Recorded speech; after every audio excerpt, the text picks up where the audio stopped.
지역 신문들의 이야기들을 생생하게 전하는 핫 이슈 톡톡. 안녕하세요. 아나운서 신수입니다. 벌써 봄이 성큼 다가왔는데요. 3월 15일은 3.15 의거 기념일로 민주주의 시작점이 된 날이기도 합니다. 1960년 3월 15일 마산 시민과 학생들이 부정선거에 항거한 3.15 의거의 역사적인 의미와 숭고한 정신을 계승하고 발전시키기 위해 국가 기념일로 정해졌는데요.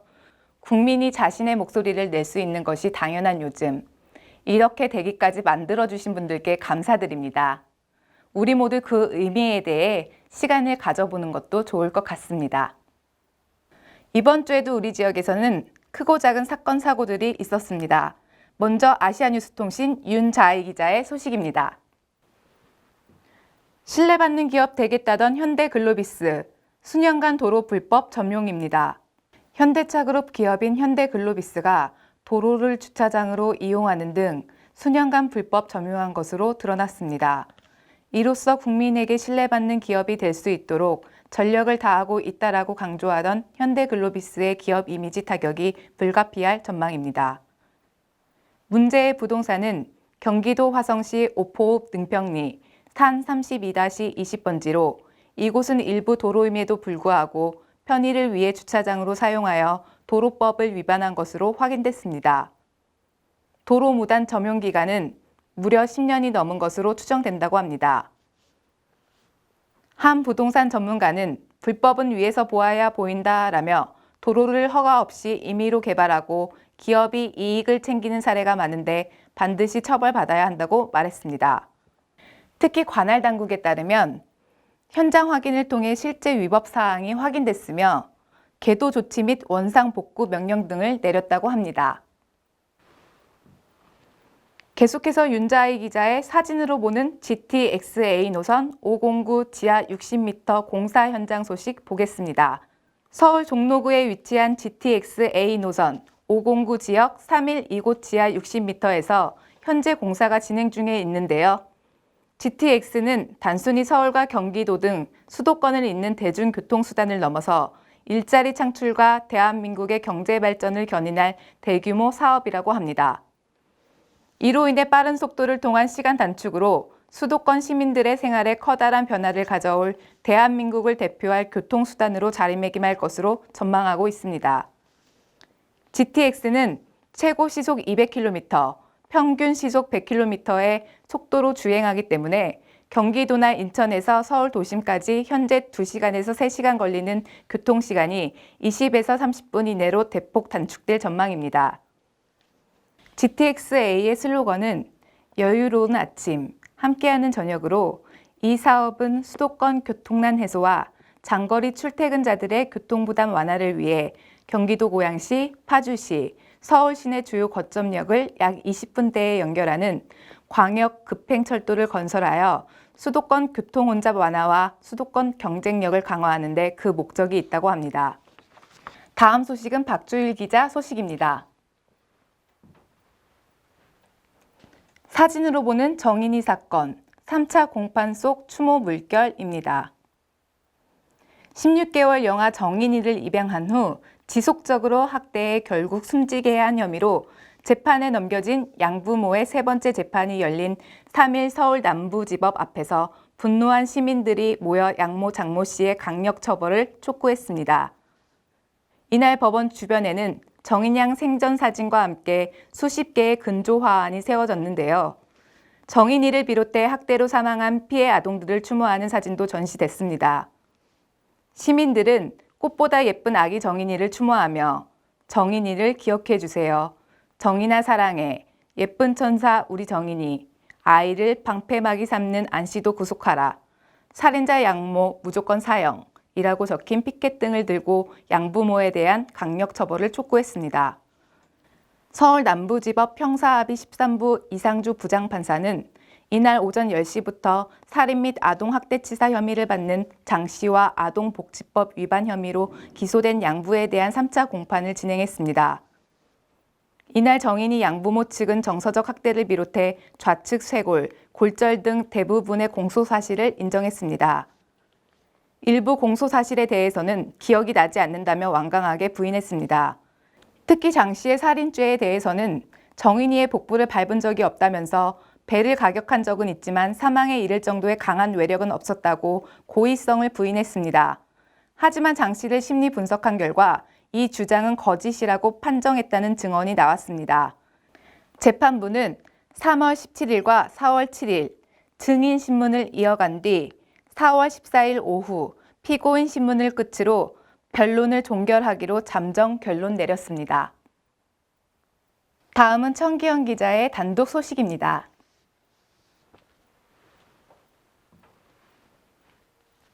당진항 매립지, 대법원 패소 후 출구 전략으로 당진항 개발, 다시 시작하자라는 소식 전합니다.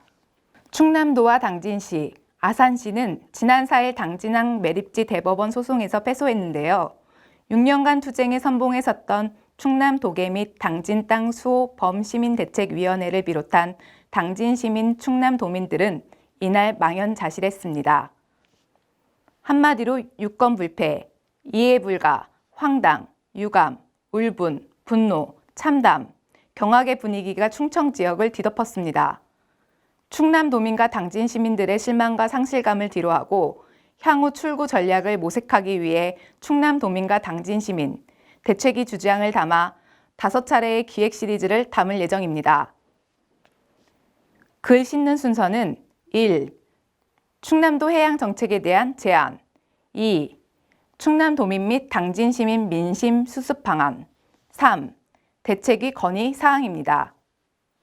대책위의 한 관계자는 파트너의 관할권을 몽땅 빼앗은 다음 상생 운운하는 처사는 형식에 불과하며 당진 바다 매립하면 평택 땅이 되는 마당에 더 이상 국가 매립 사업에 협조할 수 없다며 지금 당장 내양 개발과 매립 가처분을 신청한 다음 목숨 걸고 반대해야 한다고 주장했습니다. 당진 시민 A모 씨는 행담도 공유수면 10만 평 매립은 해양 생태계 파괴와 육지부가 침수되고 내양 1000만 평 매립은 괜찮은지 반문하고 싶다며 이제 내양 쪽은 쳐다볼 것도 없이 성문 방조제 전면과 국화도 이런 해상 등 외양 쪽으로 당진항 개발 중심축을 이동해야 한다고 지적했습니다. 이어서 유병철 기자의 전주 지역 코로나19 소식입니다.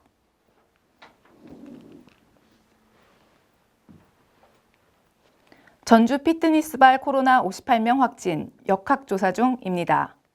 늘고 있는 전주 피트니스발 관련 코로나19 확진이 유치원, 초, 중고 학생들에게까지 영향을 미치고 있어 철저한 방역과 수칙을 지키는 것은 필수입니다. 4일 전북도에 따르면 밤사이 코로나19 확진자 2명이 추가로 발생했는데요. 이는 모두 최근 집단 감염이 발생한 전주 피트니스 관련 확진자라고 합니다.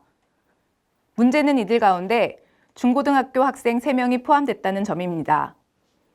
2일 중학생 A군과 고교생 B군에 이어 3일에는 중학생 C군도 코로나19 확진 판정을 받았습니다. B군과 C군은 전주 피트니스 센터 관련 확진자인 친구와 접촉했다고 합니다. 이 피트니스 센터에서는 지난달 25일 14명을 시작으로 현재까지 총 58명 확진자가 집단 발생해 시급한 대책이 요구되고 있습니다. A군은 확진자인 어머니와 접촉했는데 전북도 보건 관계자는 피트니스 센터와 관련해 아직 750여 명이 자가격리 중이어서 확진자는 추가로 늘어날 가능성도 있다고 말했습니다. 실제로 이들 모두가 자가격리 상태에서 확진되고 있는 만큼 추가 확진 사례를 배제할 수 없기 때문입니다. 4일 도내 누적 확진자는 총 1,222명으로 늘어났습니다. 다음은 이상진 기자의 부산 코로나19 소식 전합니다.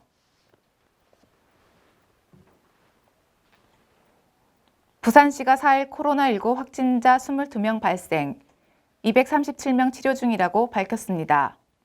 부산시청이 3월 4일 SNS에 게재한 부산시 코로나19 환자 현황입니다.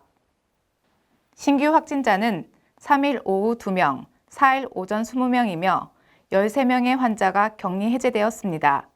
현재 치료 중인 환자는 237명입니다. 이어서 코로나19 예방접종 진행 상황은 3월 3일 21시 기준 1일 접종 인원 6,632명에 대한 1차 접종을 완료하였습니다. 전일 의심 환자 검사 건수는 1,788건, 임시선별검사소 검사 건수 1,102건, 영도구 이동 임시선별검사소 검사 건수 3일 141건, 누계 1,486건입니다. 자가격리자 4,863명입니다. 임시선별검사소는 증상 유무나 역학적 연관성과 관계없이 시민 누구나 무료로 검사를 받을 수 있습니다. 조금이라도 의심되면 임시선별검사소에 검사받아 주시기를 당부드립니다. 계속해서 이상진 기자의 연예 소식입니다.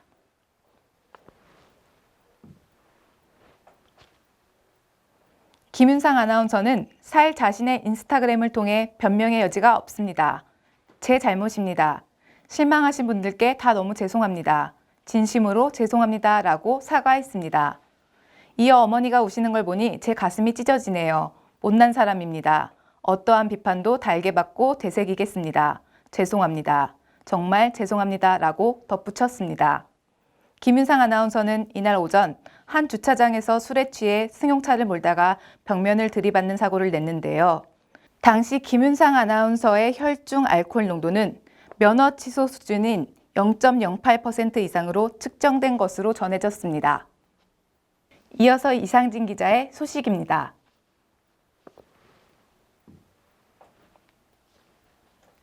허지웅, KTX 햄버거 진상녀의 일침, 추하고 꼴사납다라며 일침을 가했습니다. 허지웅은 4일 자신의 인스타그램을 통해 요즘 신문에 자주 등장하는 말이 있습니다. 우리 아빠가 누군지 알아? 라는 말입니다. 라며 장문의 글을 게재했습니다. 그는 오래전에는 이런 말 종종 보고 들었지요. 그런데 그때도 우리 아빠가 누군지 아냐는 말은 말하는 사람도 듣는 사람도 나 부끄러워서 많이 하지 않았던 것 같습니다. 나이 든 자들이 내가 누군지 아냐는 질문을 하고 그 자식들이 우리 아빠가 누군지 아냐는 질문을 하는 동안 우리 공동체의 가장 나쁜 맨 얼굴을 보게 됩니다. 라고 적었습니다.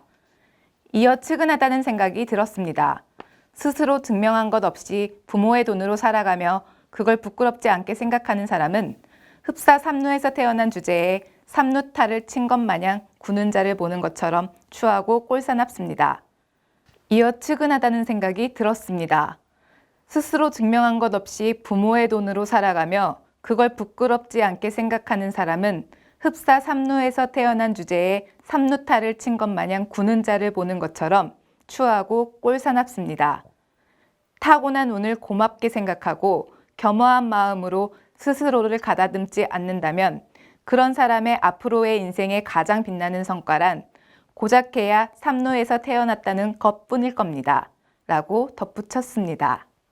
그러면서 지금 이 시간 돈이 아니라 내가 가진 가장 빛나고 훌륭한 것을 자식에게 물려주고자 분투하고 있는 모든 부모님을 응원합니다. 라고 전했는데요. 앞서 지난달 28일 한 온라인 커뮤니티에는 KTX 무개념 햄버거 진상녀라는 제목으로 글이 게재됐습니다. 작성자에 따르면 한 승객이 KTX 안에서 마스크를 벗고 햄버거를 먹었는데 이에 작성자가 나가서 통로에서 먹어달라고 요청했으나 돌아온 것은 욕과 협박이었습니다. 이후 논란이 커지자 해당 승객은 사과했다고 합니다. 이어서 이상진 기자의 스포츠 소식입니다. 여자 배구 4연승 GS칼텍스 1위, 현대건설 6위입니다. 4일 오전 12시 기준 여자 프로배구 순위입니다. 1위는 GS칼텍스가 자리하고 있습니다. GS칼텍스는 18승 9패, 승점 53점으로 점수 득실률 1.078을 기록하고 있습니다. 2위 흥국생명은 18승 9패, 승점 53점, 점수 득실률 1.035를 기록하고 있습니다. 3위 IBK 기업은행은 13승 15패, 승점 40점, 6위는 현대건설이 10승 17패, 승점 29점을 기록하고 있습니다. 마지막으로 이상진 기자의 스포츠 소식입니다.